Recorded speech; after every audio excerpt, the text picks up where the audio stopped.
오늘은 빌립보서 말씀 5번째요. 따라합시다. 자신의 구원을 이루라. 오늘 본문의 말씀이 특별히 12절 말씀은요.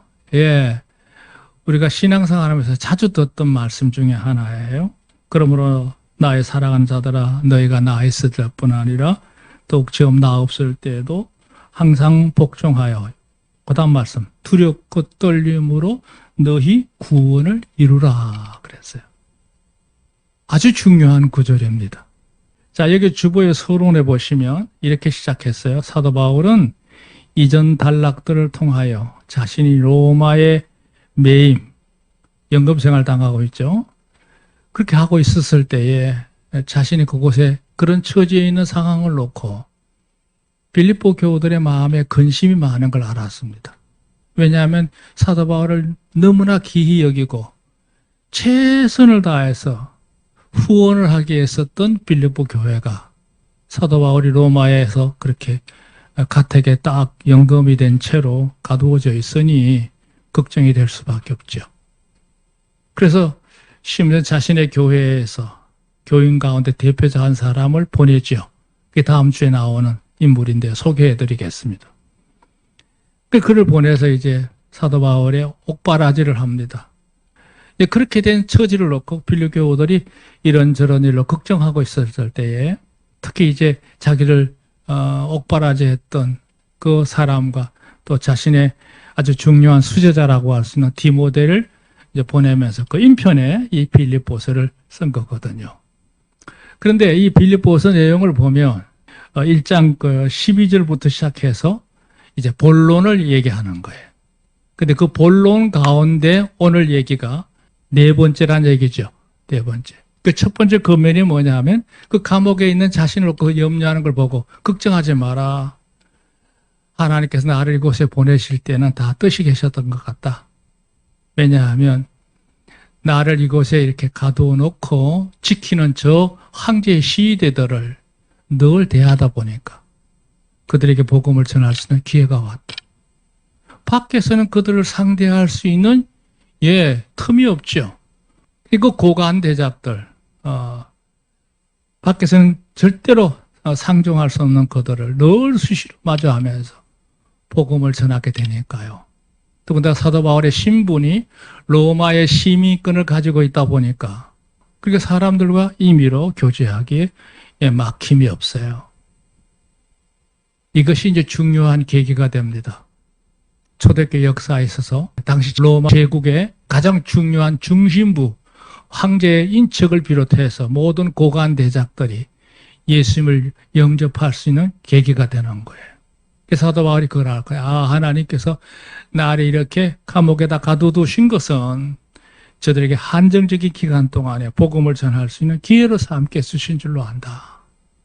머지않아 너에게 갈 수 있는 날이 올 것이다. 이렇게 희망을 주면서 첫 번째 권면이 시작하면서 나에 대해서 염려하지 말고 어떤 경우에든지 우리가 복음의 기회로 삼자. 이게 이제 첫 번째 권면이었어요. 그게 순순한 권면이죠. 그랬던 것인데 이제 사도 바울이 두 번째 이어지면서 너희들 살아가는 삶의 주변에도 이 복음을 탐탁치 않게 생각하는 무리들이 많다. 일명 이름하여 대적자들이에요.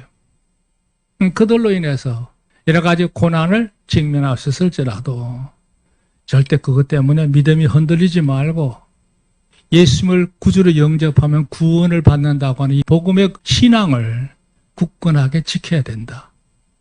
이게 두 번째 권면의 단락이었어요. 자, 세 번째 권면의 단락은 뭐냐? 이 복음의 신앙을 굳건히 지키는 교우들끼리 서로 마음이 하나가 되고 뜻이 하나가 돼서 유기적으로 좋은 연합관계가 이루어져야 가능하다는 거예요. 교회의 건강이에요. 교회의 건강. 그 교회의 건강을 이루는 가장 중요한 핵심이 뭐냐? 너희 모두가 다 예수님의 마음을 가져야 된다. 교회가 하나가 되어야 되는 이유에 대해서 지난주에 주보에 10가지 항목들을 쭉 열거를 제시한 거예요.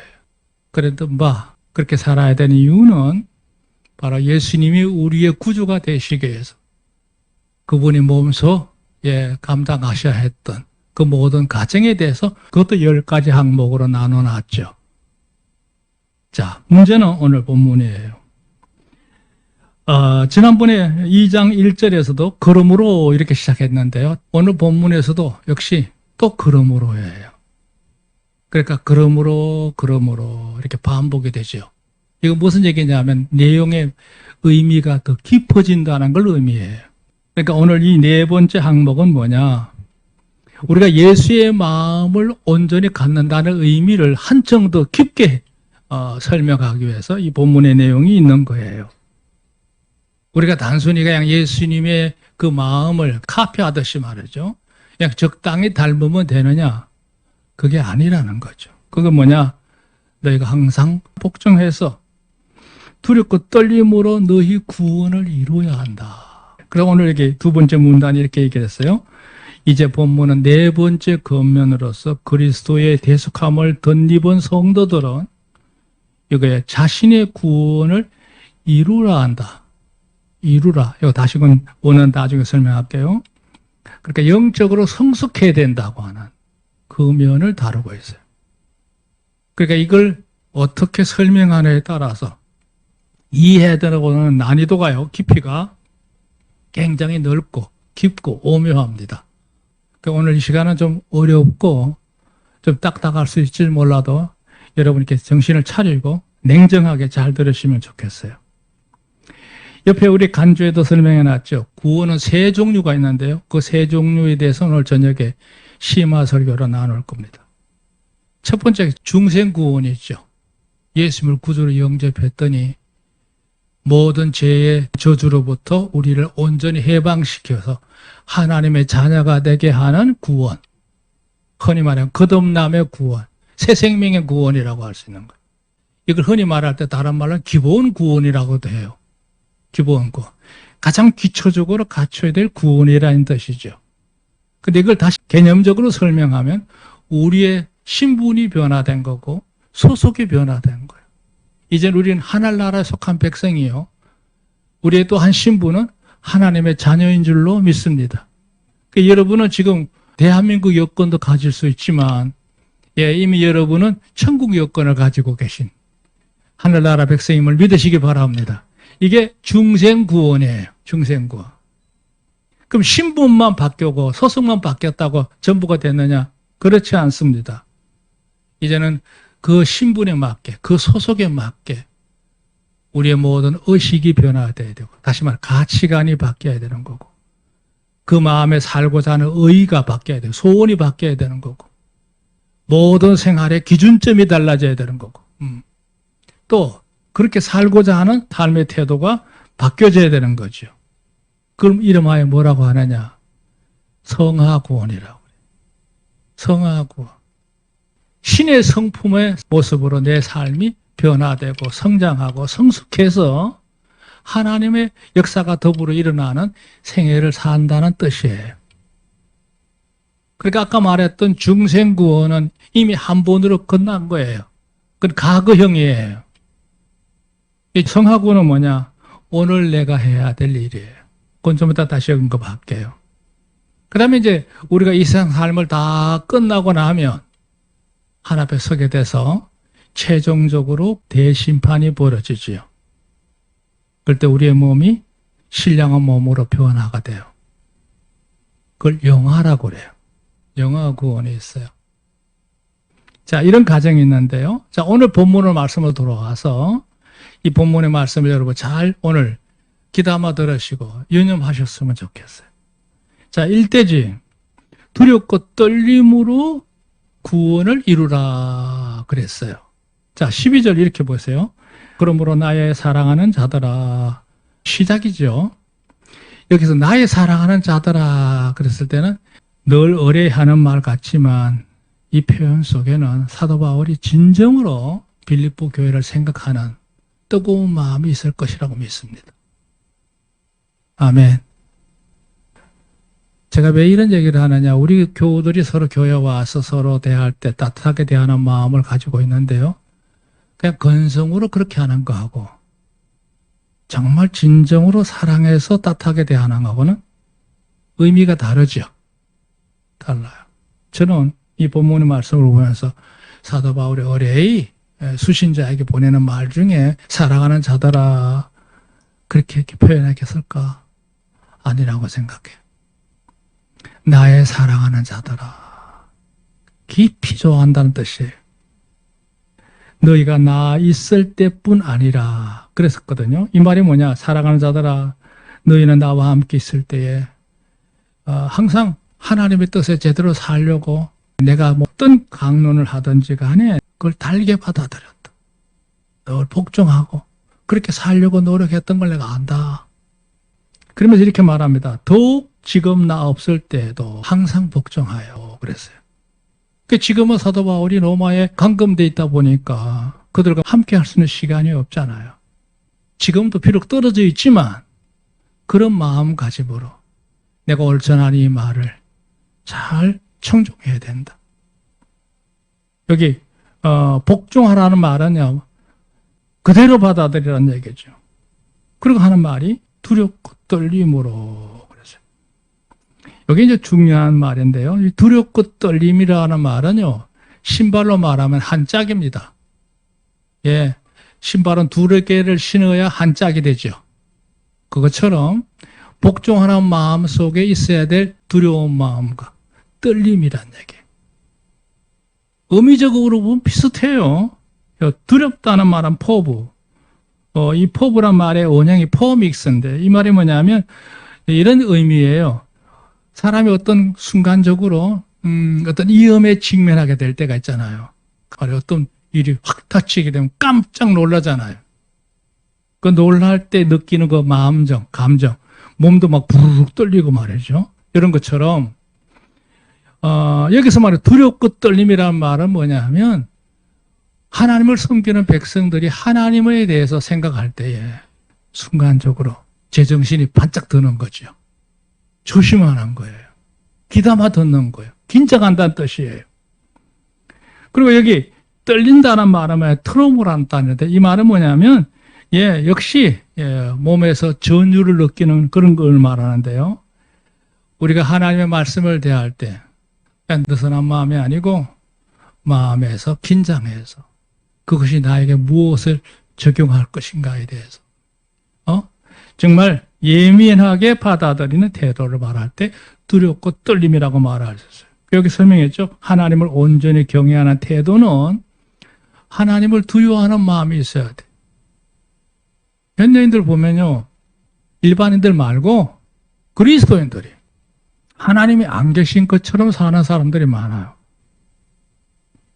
하나님을 두렵게 느끼지 않으면 뭐 신앙생활 다 볼 것 없죠. 그러니까 하나님이 가지신 권세, 능력, 그 거룩함, 그 본질 앞에 마음을 엎조리는 마음. 이게 이제 두렵고 떨림이라는 말의 의미의 기본이다. 이렇게 보시면 돼요. 근데 오늘 중요한 말은 이거예요. 너희 구원을 이루라. 그랬어요. 구원을 이루라. 이 구원이라는 단어의 원어는 소테리아라는 말이고요. 여기 이루라는 단어가 중요한데 이 이루라는 말의 설명을 좀 보세요. 예수님을 구주로 영접하는 순간 우리가 예수님을 구주로 영접하면 칭의적으로 하나님의 자녀라고 하는 인정을 받아요. 너는 이제부터 나의 백성이다. 나의 자녀다. 이렇게 인정을 받는 날 칭의적으로. 그러나 그것이 칭의적으로 받았을지라도 내가 살아왔던 여러 가지 모든 가치관이나 생활의 모든 습관이나 이런 모든 현실은 옛날하고 다를 바 하나도 없잖아요. 안 그래요? 예수님을 믿는 그 순간 내가 변하는 게 아니잖아요. 내가 영적인 신분 상태는 인정을 받고 바뀌었을지라도 내가 생활하는 모든 태도나 내 마음가짐이나 내 모든 성품이나 내 모든 생활은 옛날과 다를 바 하나도 없단 말이죠. 그랬을 때 예수님을 구주로 영접하는 그 순간에 내 안에 하나님의 영이 들어와 계시기 때문에 이 영이 그냥 가만히 계시는 게 아니라 그날부터 움직이기 시작하는 거예요. 역사하기 시작하는 거예요. 그 얘기예요. 이제부터는 성령님을 통해서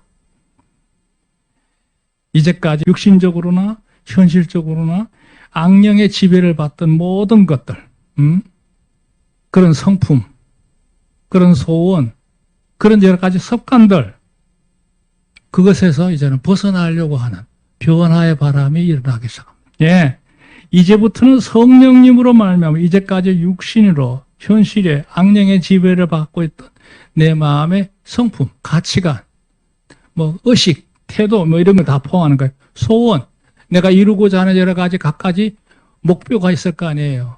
의지가 있을 거 아니에요. 그리고 길들여진 여러 가지 많은 생활의 습성 패턴들 중에서 옳지 않은 것들도 있단 말이에요. 그것에서 이제는 하나님의 뜻에 합당하게 가치관도 변하고 사고방식도 변하고 행위도 변화하는 과정이 시작됩니다. 그렇게 하면 뭐가 되느냐? 내 삶 속에 하나님의 뜻에 하나님 본질에 합하는 똑 맞는 같은 모양의 성결함이 이루어지게 되고 그 성결의 실력이 점점 높아가면서 성장하면서 성숙함에 대해서 완전히 내 것이 되어 그것으로 인해서 우리가 이제까지 살았던 삶과 다른 진리에 의한 자유의 삶을 누리게 돼요. 아멘. 잘 보세요. 이 문장이 참 중요한 거예요. 그러니까 예수님을 구주로 영접하는 순간 칭의적으로는 신분이 바뀌고 소속이 바뀌었지만 이제까지 그대로 갖고 있던 내 모든 것들이 변하기 시작하는 거예요. 가치관도 바뀌고 사고방식도 바뀌고 행실도 하나님께서 보실 때 합한 모습으로 하나님 인정하시는 모습으로 축복하시는 모습으로 살아갈 만한 모습으로 바뀌는 거예요. 이게 얼마나 중요한지 몰라요. 자, 그 다음에 참고적으로 여기 이루라란 단어를 설명했어요. 이루란 단어는 카테르 가제스라는 단어인데요. 그 원형이 카테르 가즈마이 이렇게 돼 있어요. 요거는 시제가 명령형, 현재형이에요.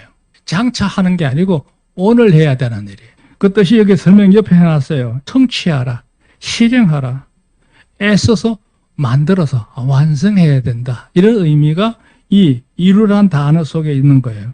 이 말이 뭐냐면 여기 설명해놨어요. 계속해서 영적으로 변화해야 된다는 거예요. 내 삶에 예수님을 구주로 영접한 순간부터 아까도 얘기했죠? 내 마음에 있는 가치관이, 사고방식이, 행동이 변화돼 가는 거. 거룩한 모습으로, 성결한 모습으로 하나님이 역사하실 수 있는 삶의 모습으로 변화돼 가는 거.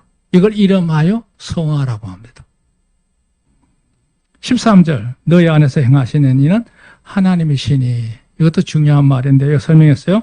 육신의 삶에서 성결의 완성은 하나님께서 우리를 구원하셨을 뿐만 아니라 우리에게서 계속하여 역사하시기를 원하시기에 언제나 하나님 중심으로 진행되는 거다. 그러니까 내가 인위적으로 이제는 사람이 변해야 되겠어. 하나님 백성답게 살아야겠어. 이런 의지적인 결단이 아니고 성령의 그 감동을 따라서 내 안에서 일어나는 기쁨을 의미해요. 변화를 의미해요. 그러니까 내 안에 모든 이 의지의 활동의 주축이 누구냐? 내가 아니고 하나님이시란 뜻이. 그분이 지도안을 따라서 산다는 뜻이에요. 자, 자기의 기쁘신 뜻을 위하여 너희로 소원을 두고 행하시나니. 이것도 중요한 말인데요. 그리함으로써 내 안에 있는 모든 가치와 소원들이 지속적으로 하나님과 일치가 되고 하나님의 뜻이라면 내가 모든 것을 낮춰서 복종하게 되고 그렇게 해서 내 안에 하나님의 역사가 완성이 된다는 거예요. 완성이 된다. 자, 그러려면 중요한 요소가 하나 있는데요. 여기 그랬죠? 모든 일에 엄만과 시비가 없이 하라 그랬어요. 우리가 신앙생활이라고 하는 건 그래요. 혼자서 하는 게 아니에요. 교회에서 연합을 이루어서 함께 공동적인 신앙생활을 해나가기 때문에 이런 일에서 조심해야 될 게 뭐냐. 교우들 간에 원망과 시비예요. 또 목회자와 관계에서 중요해요. 여기 얘기했어요. 하나님 우리 안에서 역사를 시작하시는 것이므로 어떠한 곤란에서도 시비하거나 반대하거나 알려가지 말아야 된다 그랬어요. 마음에서부터 내 마음의 불만, 불평, 원망은 가당치도 않다. 혹 빌립보 교회의 경우 어떤 거짓 교사의 교회 연합과 일치를 이루는 문제를 유발할 수 있기 때문이다. 두 가지 같은 경우인데요.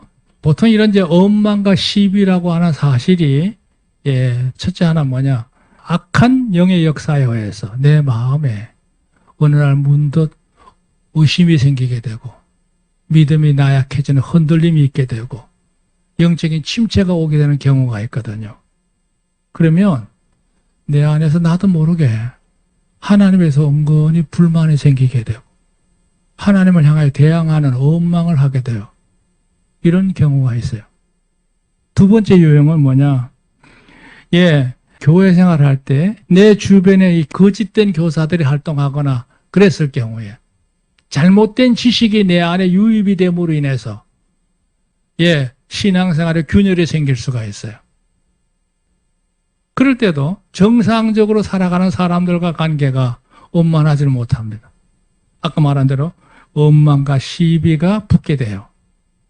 그걸 조심해야 된다는 거예요. 그러니까 너희 안에서 절대로 하나님 앞에 대하거나 인간관계에서 설 때 불화하지 마라. 모든 관계를 좋은 관계를 유지할 수 있도록 힘써야 된다. 이 말을 이렇게 설명한 거죠. 15절. 이는 너희가 흠이 없고 순전하여 어그러지고 거스리는 세대 가운데서 하나님의 흠 없는 자녀로 그랬어요. 설명을 보세요. 성도들이 사는 이 세상은 정의롭지 못하고 순결하지 않고 공평하지 않아. 그럼 뭐 어떤 세상이냐? 구부러지고 사악함들이 많은 세상이에요. 우리가 사는 세상은 어떨까요? 한마디로 얘기해서 구부러지고 사악함이 가득한 곳입니다. 우리 사는 현실이. 사회적으로 정의를 찾을 수 없어요. 사회적으로 순결을 유지할 수 없어요. 절대 공평하지 않아요. 오만 것들이 가득한 것이 우리가 사는 이 세대입니다. 이 세대예요. 그런 세대에서 여기 보세요. 하나님의 흠없는 자녀로 살라 이렇게 했으니까 성도의 거룩한 이 성화의 삶은 모든 조건이 완전히 충족되고 난 다음에 이루어지는 게 아니고 주변 그 어디를 둘러봐도 참 불안정하고 합당치 못하는 것, 어그러지고 구부러진 것이 많고 사악한 것들이 많은 이 판을 치는 이런 세상 속에서 신앙의 의의를 바로잡는 거니까요. 이게 쉽지는 않죠. 쉽지는 않아요. 그럴지라도 너희가 하나님의 백성답게 반듯하게, 아까 했겠죠. 하나님의 모습은 성품적으로도 그렇고 서원적으로도 그렇고 그 모든 것에서 성결한 분이잖아요. 온전한 분이잖아요. 바로 이루어야 된다. 성도의 신앙은 자신의 거룩을 이루는 거다. 남 볼 거 없어요. 나 자신을 잘 지키란 얘기입니다. 그거 보세요. 세상에서 그들 가운데 빛들로 나타내며 성도들이 이런 현실 속에 살 때 적당히 타협하면 아무것도 아니죠. 두 번째, 계속 싸워. 싸운다고 되는 일이 아니야. 세 번째, 원수가 되는 거? 앉아 등 돌리고 사는 걸 말해요. 그래 가지고는 절대로 빛이 될 수가 없어요. 그게 얼마나 힘들고 어려워요. 하지만 주의 백성답게 넉넉히 그 모든 걸 감당할 수 있는 믿음의 담력을 가지시길 바라고 하나님 앞에 지혜를 구하는 여러분 되기를 좀 축원합니다. 우리는 그들과 더불어 타협할 수도 없고 논쟁할 수도 없고 원수질 수 없어요. 그들 속에 살면서 오로지 우리가 보여줄 수 있는 거는 뭐냐?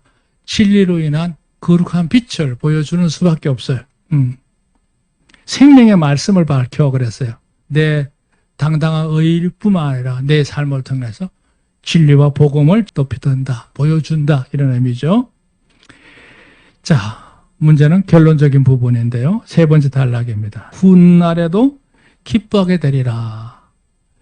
또 다른 말로 훗날에도 너희로 인하여 자랑할 수 있게 하라. 얘기했어요. 16절 하반절이에요. 나의 다름질도 헛되지 아니하고 수고도 헛되지 아니하므로 그리스도 나로 자랑할 것이 있게 하려 함이라.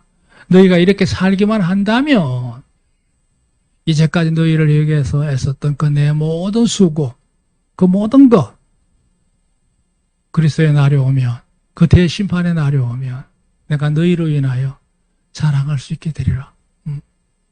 너희는 나의 자랑이니라. 그런 희망을 얘기하고 있어요. 여러분이 하나 앞에 반듯하게 살고 축복받는 인생이 되면 여러분 개인에게도 영광이지만 여러분에게 말씀을 전했던 저에게도 훗날에 마찬가지예요. 하나 앞에 가서 주님, 제가 관리했던 양들입니다. 내 양들이 이렇게 살았습니다. 자랑이 되겠죠. 할렐루야. 그 얘기를 하는 거예요.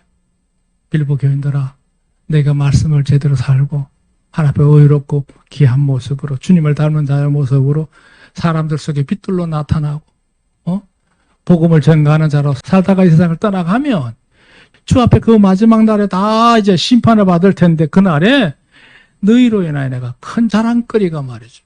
있지 않겠느냐 이런 말이죠. 만일 너희 믿음의 재물과 봉사의 나를 간제로 드릴지라도 나는 기뻐하고 너희 무료와 함께 기뻐하리니 이와 같이 너희도 기뻐하고 나와 함께 기뻐하리라.